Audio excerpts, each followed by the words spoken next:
but he is playing it in solo queue, so let's still think of it as a potential flex pick. Yeah, and you can tell, oh my goodness, we have insta-locks on the other side as well. So clearly both teams coming in with a very set plan here. The Ashe, great for Kramer, also a takeaway from Jomung here. Peanut, very comfortable on Graves. The Syndra we were just talking about is something Teachama has rarely touched this split, but it was his pocket pick back in playoffs when everyone was banning him out. Yeah, so WE already having a ton of early game power so far with this Jhin, and the Syndra does open up a lot of early game pick potential. Very strong one item power spike. Going back over to LGD, this has been a very standard first rotation red side that we especially saw a lot on 10.13, where Aphelios is gone. You do get the Ashe and Graves. Sets you up not only for strong pick potential, but also, you know, Graves isn't a jungler with any CC, so getting that in the AD carry role is always valuable.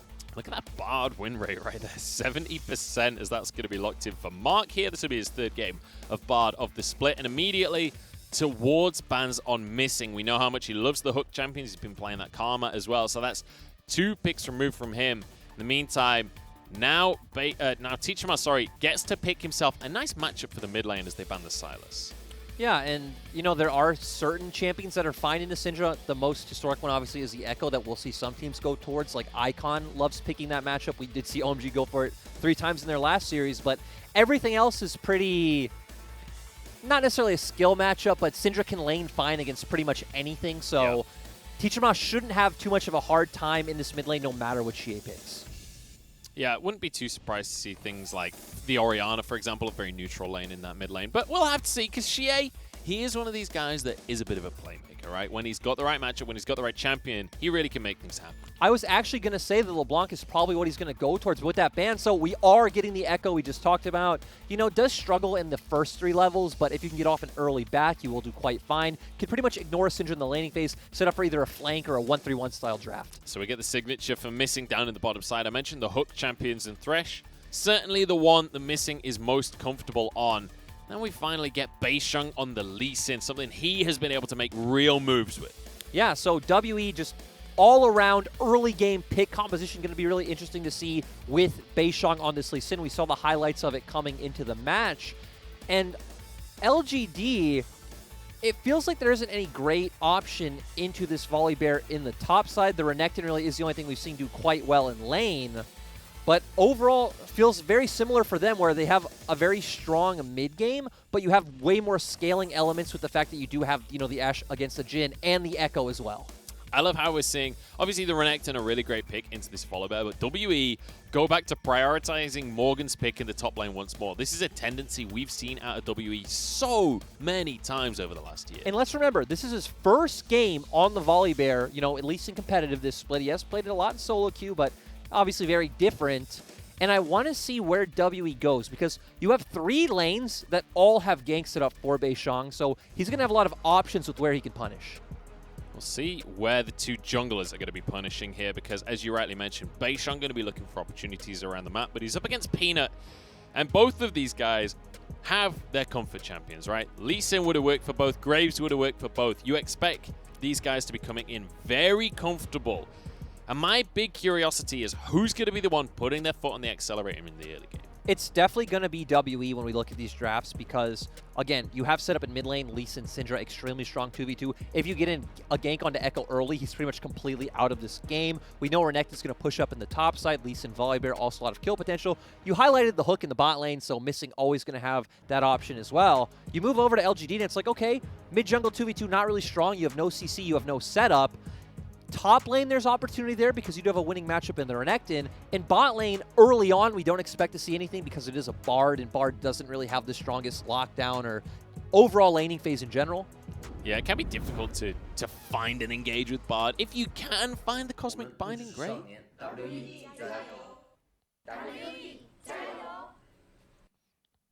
Keep your dreams, Munchables. Keep your dreams. Them's the rules. Here we go, LPL. It's WE versus LGD. And as Jordan said before, it's WE that have to put their foot down a little bit in the early game. We mentioned before, they only get the lead at 15 in 40% of their games. But 40% of the time, it works every time, Lyric. Exactly. And I mean, this is a great draft to get that early game lead. So WE feeling really good. And you know, moving over, I really want to see what Peanut chooses, because when you're playing Graves, right? Graves is the type of champion you expect to want to go into the enemy jungle, maybe steal away some Raptors, try to at least get an advantage in CS. But when you do have a mid laner that's going to lose early on, you're not going to have those opportunities available for you. It's going to be a lot more about playing through side lane pressure. But even then, right, we're only looking towards the top side. I'm excited about this mid lane matchup as well, because Teachama is bringing out the Syndra, something that we saw from him in playoffs. He's already stacking a wave in that mid lane as well, but Xie more than happy to try and punish him. He's actually managed to get a corrupting potion out. In fact, he's going to use one as well. And he even dodged the Q, which was absolutely beautiful. And let's remember, if you're going to take this kind of counter matchup in where it is much harder for the Echo to execute, because, again, you are still a melee champion into a range, Syndra can still land that Scatter of the Week, but Teachama would be the guy you go into this matchup against, since obviously Teachama is known as not the strongest laner. We also saw Mark helping him by giving him a bit of a W next to his tower, so if he does get a bit low, we'll be able to heal back up. And he'll be hoping for a W off the back of this counter matchup as well, because, you know, we have seen this matchup go awry for Echoes, but on paper, it should be Echo favored. As you rightly mentioned, the Syndra not something that we have seen thousands of times from Teachama. It was the fall back in spring. But it is something that I'm excited for if they're going to prioritize it like this. Especially when you look at LGD's composition, which really doesn't have any tanks, so you're going to have potential burst opportunities on every member of LGD's comp come mid-game. And going back to that mid lane matchup you just highlighted, because Xie is taking another amazing trade, and this is what you expect, right? He has the Electrocute, he just wants these short burst trades. Typically, Echo just wants to get an early push, maybe back, get a Dark Seal, come back into the lane. Then he could just start spamming Time Winder and really ignoring the lane. Ooh. The damage out of Morgan, that is disgusting. Peanut's here to try and find himself a bear, but it ain't happening. Morgan won that trade way too hard to get a buy. And I remember it was actually me and you talking about this where, you know, Volley Bear in top lane doesn't seem like it has too many bad meta matchups. Oh, stun in the mid lane. Beitsung is here. First Blood WE. And great, spamming the emote at the end. And we mentioned this before. If that Echo starts falling behind early, you know, Teachama's going to get an item advantage. It's going to be really hard for him to look for these all-in trades, but good job by him to TP and make sure that Teachama can't find any sort of freeze opportunity. Also going to dissuade him from backing right now, and as we can see, he has no mana.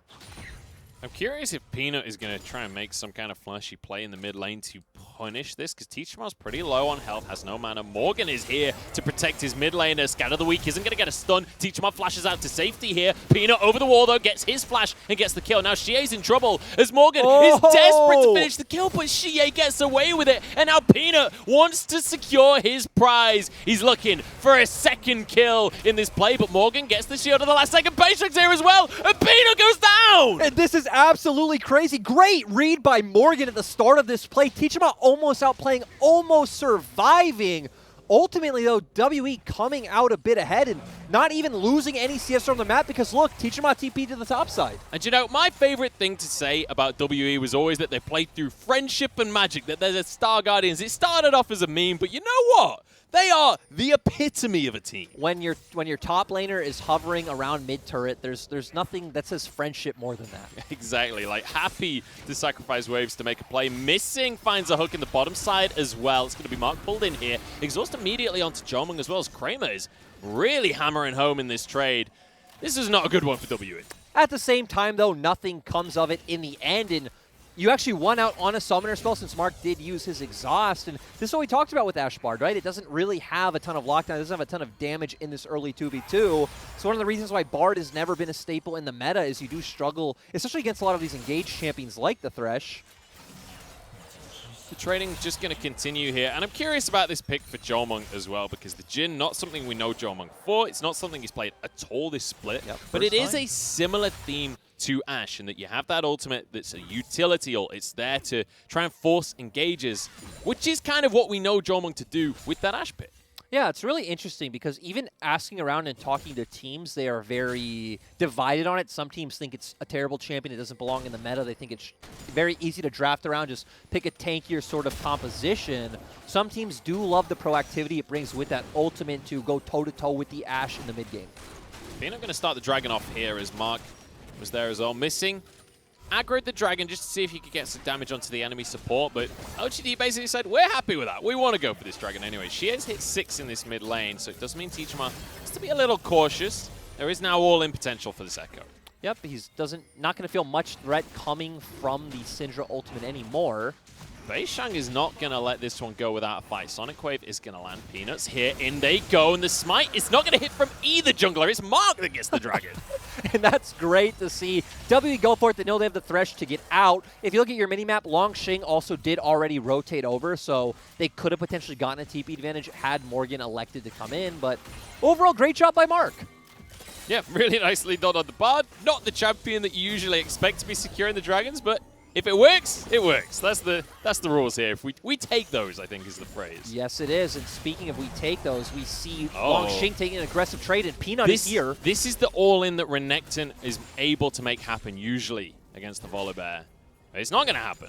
Morgan walks away. Yeah, and I'm surprised isn't going to try to hold the lane. Peanut is still topside, but with Beishang heading up now, and it looks like they even had vision of Teachama leaving the lane. They are question mark pinging them in River, not wanting to look for that play onto Morgan. I'm a little disappointed, to be honest. I saw the Dominus, and I was like, all right, this is where it gets spicy. This is where they try and shut down the Volibear pick. Bear in mind, the Volibear was the first pick for WE, so a lot of eggs in that basket from the squad on the left of your screen.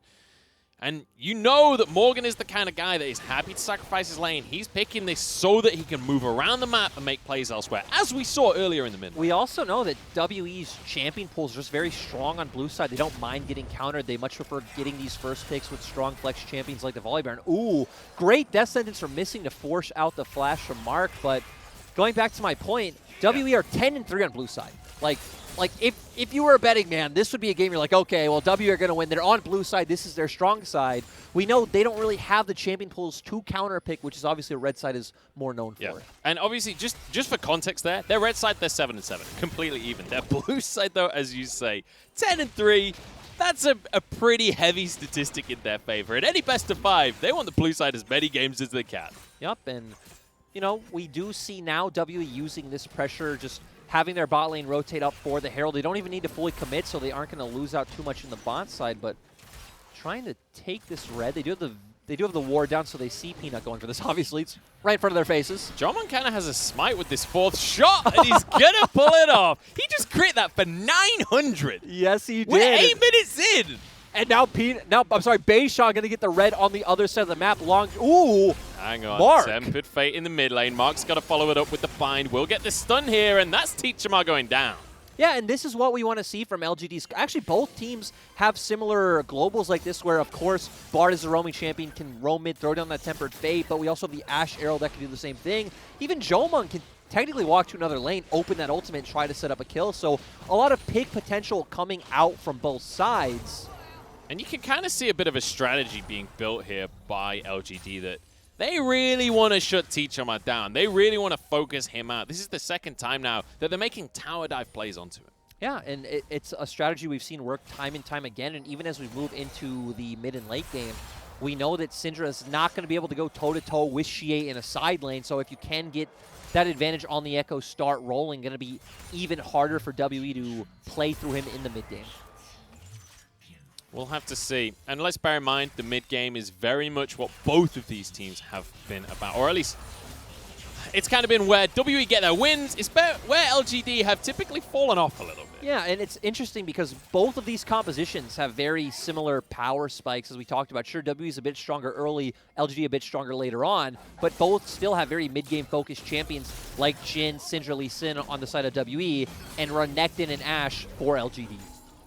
So we expect to see very high kill skirmishes, tons of action, the whole shebang in the LPL. Especially when this Mountain Drake spawns. It's going to be coming up in about a minute's time, because when we look at especially WE, they love those Drakes. They love to play around that objective. And quite often, I mean, Morgan built his reputation in the LPL for teleporting selflessly to get into these dragon skirmishes. Yeah, Morgan is known for that, even not TPing all the time, just sometimes doing a great job to know when, hey, I can give up a bit in my own lane. I'm going to walk over first, make sure we have the tempo advantage to get the vision down on this objective first, and have the favorable position going into the team fight. Speaking of which, that's exactly what Missing is doing right there, littering wards into the blue buff area of LGD's jungle. And I'm curious if WE are going to commit a little bit harder to this one. It feels to me that it's likely at least, but we'll have to see. Obviously no completed items on either side yet. They want to, as we've said, they do have a bit of a stronger early in comp. They also have the Herald, so they could put that down to try to pull LGD's pressure elsewhere. LGD aren't going to go down without a fight, though. Arrow comes across, he's hitting, missing, and immediately they jump onto the spot, bursting down. Suddenly, Jomung finds himself alone, flashes out of the pit. And with a pick like that, LGD have secured this. Exactly, just very clean play coming out from Kramer, and this is why we see Ashe is such a staple pick here in the LPL, because you throw down that Ashe ultimate, especially with all the high damage jugglers we have in this meta. We do typically see it paired with the Graves.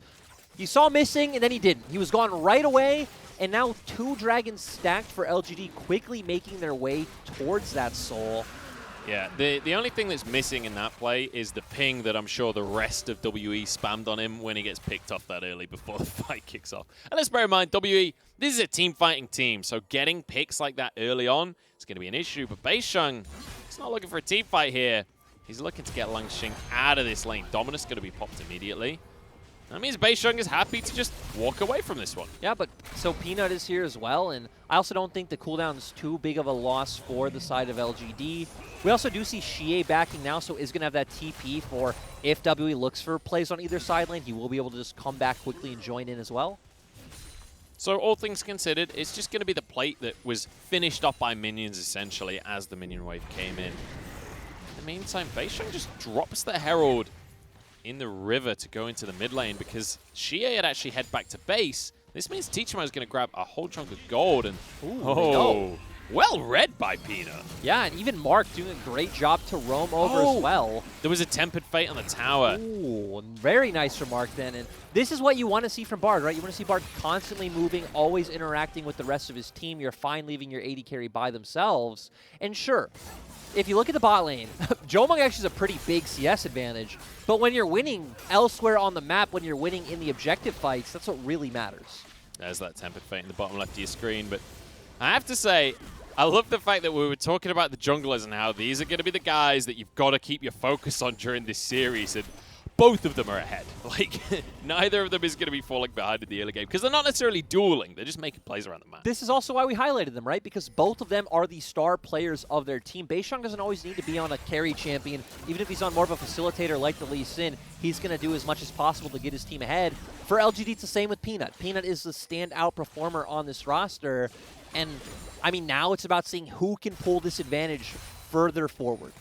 Certainly, you give the Graves a bit of an advantage later on into the game. Certainly going to scale better, but this is the LPL. Lee Sin can always be a factor. There is no game where Lee Sin doesn't just have a great time in the LPL. And we even starting to see LGD hit those item breakpoints. Xie finally getting that Proto Belt, so going to do great in these all-ins. And Echo really thrives once he hits the 2 items of Proto Belt plus Lich Bane. Obviously goes very well with his passive. That's when you start becoming a monster in the side lane.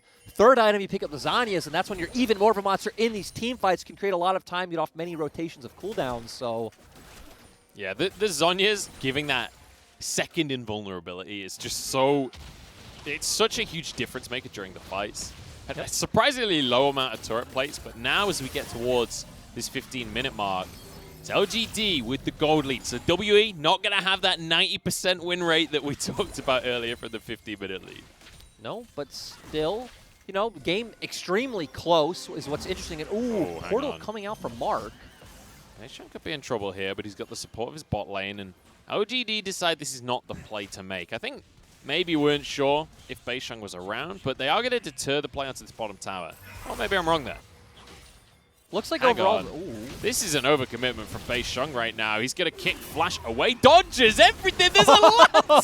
Oh, my days. And the mechanics on that play were just beautiful coming out from Beisheng, dodging absolutely everything. Beisheng's been having some salsa lessons because the fancy footwork there, dipping around the play. That was magnificent. But even for the side of LGD, though, right, we're seeing them constantly be the aggressors. Kramer did not win that trade. That was a huge crit that came out. It wasn't even a crit. It must have just been an auto and a grenade come through. It wasn't even the 4th shot. Morgan now going to get absolutely annihilated in this 1v1. His shield was destroyed, and that is going to take him down. Yep, and you know, we look at the items, right? He does have the Black Cleaver as well as the Executioner's Calling as compared to Morgan, who hadn't finished that Triforce yet, did finally just finish it. So great job by Longxing to find the 1v1 when, you know, Morgan is the more hyped up top laner of this split. Morgan is the, I'd say, better performer overall, very young as well, to where Longxing, I'm going to slow down because Xie. We've seen him do dives before. He's not going to be able to pull it off this time, though. And teach him how to clear the wave. But Longxing is seen as more of the, like, reliable. You know, he's going to do his job well. He's going to bring some veterancy. We've seen him constantly hovering for bot side for those objectives, but isn't going to be a standout performer. So great to see him finding this solo kill and showing, hey, you know, I still deserve my spot. Yeah. I still belong in the LPL. And also that he knows the matchup well, like waiting to get the stun until that shield is up for Morgan and able to go through. Lead as well.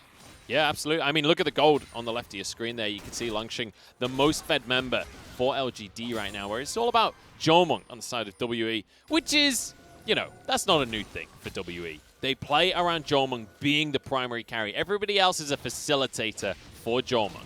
Yep, and we do see Morgan walked over here first, but Longxing with the TP. So Morgan has TP advantage off the back of this play, but it's all about the Drake here. Let's bear in mind, it's an Infernal Soul this game in LGD. Already grabbed 2 Drakes, but WE are not ones to give up the 3rd Drake easily. They always want to play around this. And for me in this team fight, we really need to see Teacher Moss step up. He's a Syndra with his first item, the Ludens. He can just pretty much blow up Kramer outright. Xie trying to find a flank because Morgan's just going to be stopping that play from happening before it starts here. 3,000 on the Dragon. Arrow goes through, and it's onto Beishang as well. He jumps out of the main part of the fight, though, and it turns into chaos immediately. Dragon's going to be taken. It's going to be Kramer that grabs it in the end. No kills on either side, and LGD get away with the Drake. Yeah, Beishang almost went down from all the burst from the side of LGD. We saw that ultimate coming out from Peanut. Almost got him, didn't in the end, still forced him out, so LGD were able to get that Dragon, and now, I mean, 4 minutes and 43 seconds. We're going to be at Seoul for the side of LGD. Yeah, that is a scary prospect for WE. They can't afford to and ah around the next Dragon fight, because that was not very characteristic of WE to be dancing around it, but not really committing like that. But, I mean, we look at what's happened in this game so far, right? Morgan is very much behind Longxing at this point.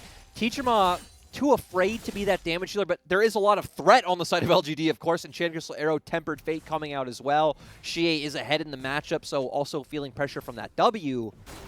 And it looks like this was a successful formula for shutting WE down in the early game, right? Put Teacherma behind, put Morgan behind. It's like, sure, okay, their bot lane's a bit ahead, but we definitely know they rely on their supportive and facilitating elements of their team to set Jomung up to be the carry. And now, off the back of that win for LGD here, they've got themselves a 1,000 gold lead just as Kramer grabs himself that red buff.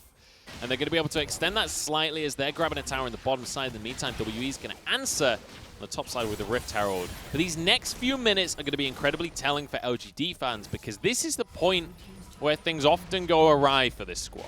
Yes, it is, but again, they do have plenty of tools to keep making plays. And speaking of plays, I do feel like this is why we've seen Bard come back into the meta, because, right, Bard's not much of a laning champion. Bard does have fear of things like Thresh, Leona, Nautilus, which are all meta. So why is Bard in the meta? It's because we have so many immobile, squishy carries like Syndra, like Jhin, like Aphelios. They get hit by the Tempered Fate, and then they're pretty much just dead.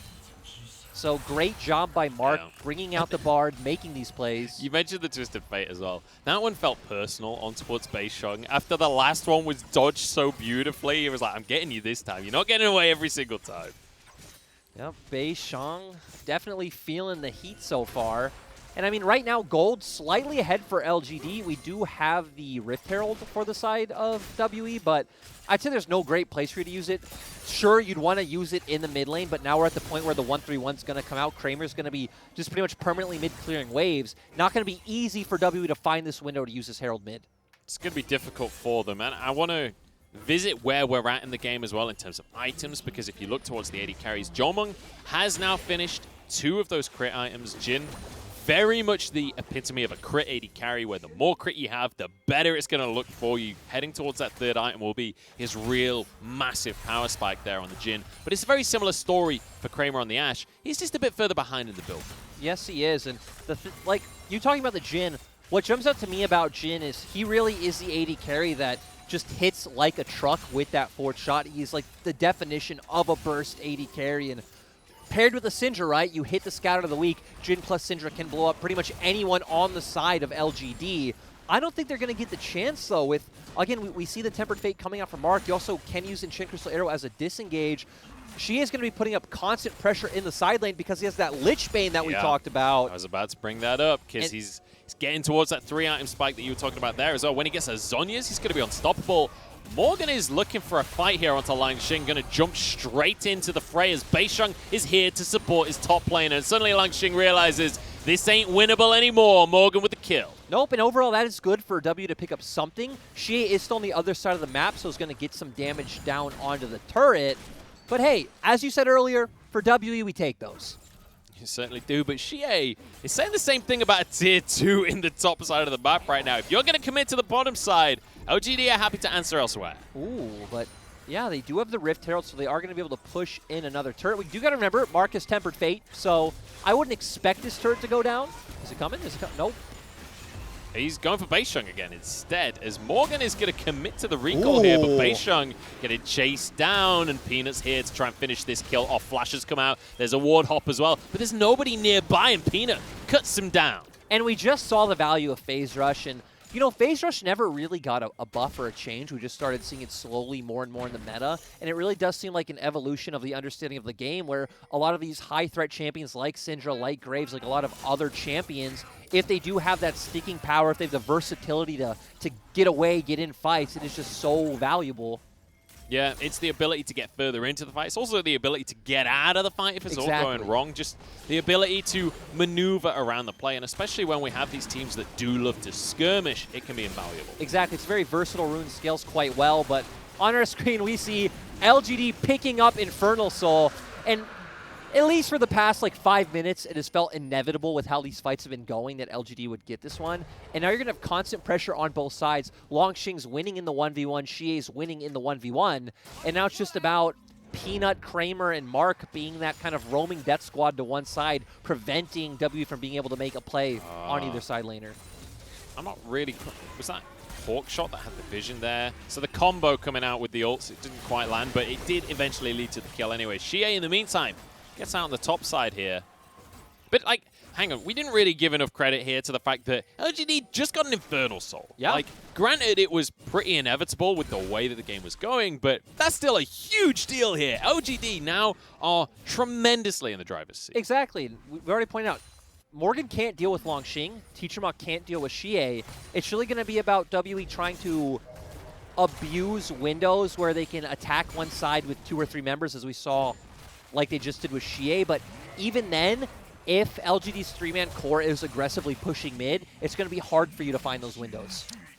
Difficult indeed. Morgan just going to clear the wave on the bottom side. And Morgan, despite having this first pick Volibear, hasn't really been able to do all of too much. Obviously was into this matchup where Renekton will have some advantages, especially when they were able to get some plays towards the top side early on. But LGD are grouping up right here. There's a lot of pings going out. Beisheng spotted. Xie jumps over the wall. Jolmung, immediate cleanse coming through from him. And it means that WE are going to be safe from the play. Yep, still LGD get what they wanted. They're just going to control vision around Baron. And Teacher Ma. You knew where they were, Teacher Ma. You shouldn't be here. Spotted out by the scatter. And Xie happy to grab a 1v1. Peanut says no, though, as he snags the kill. Even Xie flashing the scatter of the week was really clean to see. But as you said, Peanut not being a teammate, not being the friend squad, as we coined for WE. Yeah, no, he's 5-1-0. He has 5 out of the 6 kills that LGD have grabbed for themselves. We said he was the highlight player on the squad. I wasn't expecting him to quite be the guy with all of the gold for the team, though. And now LGD, they're like, look, Teacher was dead for another 15 seconds. Let's just take Baron. And remember, we said his job would be the harder one coming into this game, not having so many tools to play around. We see WE actually posturing for this. Beisheng steps forward, gets a couple of kicks onto Mark, but this was all a bait. Tempered Fate onto Missing here. In goes the Renekton onto the entire squad. And there's just nothing you could do as Langxing gets one. Mark chasing Jomung down as well as the rest of the team finishes off Teachama. He just came in and he's out of the play immediately. Jomung trying to turn things around, but there's just no way, my friend. Easy ace for LGD. And that was so close for some of the members of LGD, but still Longxing with an amazing TP. Peanut's still full HP, dealing so much DPS. Xie in there as well. Now it is going to transition to that Baron that we talked about. And now there's no contest available. Now there's no way for WE to stop this one. So they've already got the Infernal Soul for themselves. LGD with a Baron on top of this one. We talked about how in recent series, the mid game has been the weakness for LGD. That's why the game plan fell a little bit wibbly-wobbly. Not today. They've shored things up, and they look amazing in the mid game. And let's even remember, it's not even like they were the ones aggressively making plays. They were just trying to shut down Beishang. They were typically the team to come first to Dragon or funnel in getting priority as a team as a 4-man or 5-man squad through mid. Just consistently picked up these Dragons, and that's how they got ahead in this game. Let's take another look at this fight as well, because WE, they attempted a contest, but it was scattered to say the least. And this is the Tempered Fate that we talked about, setting up all these plays. Great TP coming in from Longxing to disrupt the backline. And it's setting up for Kramer to deal all this damage that we see. Peanut's still in there right on top of Morgan, bursting him out right away. Teachama almost kills Kramer. Sadly, doesn't go down in the end. Now Jomung's all by himself, so whether he died or not, didn't really matter. But great fight coming out from LGD. He did die, let me tell you. Yes, he did. They all died a hell of a death. And, I mean, you already mentioned the fact that there was the Lich Bane, the Proto Belt for this Echo. Well, he didn't go for his Zodius. He went for a Death Cap with an Infernal Soul. Xie is going to one-shot people. Exactly. He went the full-on snowball route. He doesn't care about safety or protection. He knows he can just get in the backline. He feels comfortable with his own skill at using his ultimate. And Jomung and Teachama, as you said, just going to be one shot. I don't know what there is to hope for here for WE because, you know, I like WE a lot. I've been their apologist many times, but this is a pretty dire situation. Now sieging in the mid lane as Peanut happy to take half of Beishang's health just off a little bit of poke. And Xie gets to just push in the bot side during all of this. Just 1 or 2 taps on that tower with a Lich Bane. He's going to be able to chunk it out heavily. Yep, sadly they weren't able to coordinate the waves to hit at the same time because that's obviously what we want, right? WE shouldn't have a window to send 5 mid, clear that, then send 2 or 3 bot to clear that wave as well. But Kramer getting a good amount of damage down onto this tower. There's still a cannon firing away. This tower is going to fall down with 1 more auto, and there it goes. The base has been cracked open for LGD, and now Xie has his window if he wants to try and make a play. Ooh, Beishang looking for something sneaky. This is all they can hope for, honestly. They need to look for some kind of sneaky play like this. You know, it looks really good on paper, but oh my days. Mark, you beauty. Easy Tempered Fate and easy kills to follow as well. There's a tower gone down, missing. Won't be able to escape the damage from Kramer and the slows as well. Inhib is next as the arrow hits straight onto Beishang. Has to use his Zhonya's, but it's not going to be good enough. Jumps to the rest of his team. Inhib's taken though. Mark survives. Now LGD aren't done just yet. Look at the damage onto Jomung. Now on towards the base as Xie rooted under the tower. The tower will finish off 1 kill. So there's a silver lining for WE. And Morgan charging forwards. Maybe they can make something happen here. It's going to be tough, but Longxing going to be able to survive for now. Root goes through, hits onto Peanut here. Sonic Wave comes out, but the kick just doesn't do enough here. Kramer will be the consolation prize, but they lost 2 Inhibs. And I think consolation prize is a great way to put that because LGD obviously over-aggressed. They went too far forward. They stayed too long. At the same time, though, they completely opened up WE's base, got 2 inhibitors, and now they're just going to be able to continue to slowly choke out the side of WE. With Beishang going down, they can't even try to threaten an Elder, which even if he was up, I don't think it would work. But, you know, the potential would be there to create some more chaos. But now LGD can just wait for those death timers, get off the resets, and honestly, you question if they even should go towards Elder and add in that variance. Maybe they should just push down mid and bot and try to close out the game. I don't think they're going to do that, though, Lyric. I think they're running straight towards this Elder, because Jomung is going to start this one off. And Jin may not be the fastest at these neutral objectives, but he sure looks juicy as bait. And WE are all collapsing onto this. WE need to do this, because WE just need to keep coin flipping this game. This game is so far out of their hands. If they get this Elder, at least they're back in it. Beishang finally arriving on the scene, but Xie looks for Jomung. Won't be able to get it. Teachama survives well. 3-man Tempered Fate, but no follow-up onto it. Now Mark having to use the Shurelias just to get back out of the play again. So it looks like they want to wait for W to come in so Xie can get a great position for his parallel convergence. Xie would love to do exactly that. His Chrono Break's going to be on cooldown, though, so it does need to be a little cautious. They just buy a time. They don't care about the Elder because Langxing has got into the base. Now the fight comes out from WE, and they've got to win this one fast because we do have Teachma who went back to base. John gets 2 kills for himself, and Peanut suddenly finds himself without a team in the back line. Hook comes through from missing. WE get the fight somehow. In the meantime, Langxing still in the base here, trying to end things right now as he gets straight onto Teachma, forcing him onto the fountain, DPSing down onto the Nexus. The TPs come through. Beisheng is here, doesn't have kick available. Langxing doesn't quite have the damage. WE hold on. And this game is going back and forth. Oh, wait, what? Kramer finds himself alone, but there's a bear! You can't win that one. And WE are actually going to get Elder. They are 6K behind. Their base is completely opened. But do they have a chance? I daren't say it because Xie has teleport. He's got a Lich Bane. He's got a Death Cap. All he needs to do is pull off a sneaky TP, and this game ends. And, I mean, right now, I have no idea where this was going to go. Again, you should still expect LGD to win this game.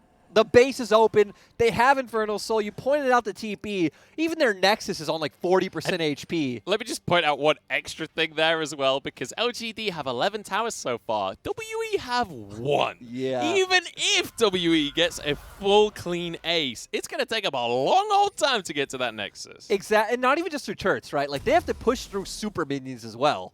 So, yeah, I'm going to pull down my excitement. That was awesome. That was exciting. Look, I'm excited that we got to see anything out of WE this game because it was looking pretty doomed, let's not lie. But hey, great play from Langxing as well to try and end the game. I'm glad to see him flexing a little bit. Now he's got himself a carry pick because we've seen him relegated to weak side a lot this split. We've seen a lot of Ornn. We've seen a lot of other things up there.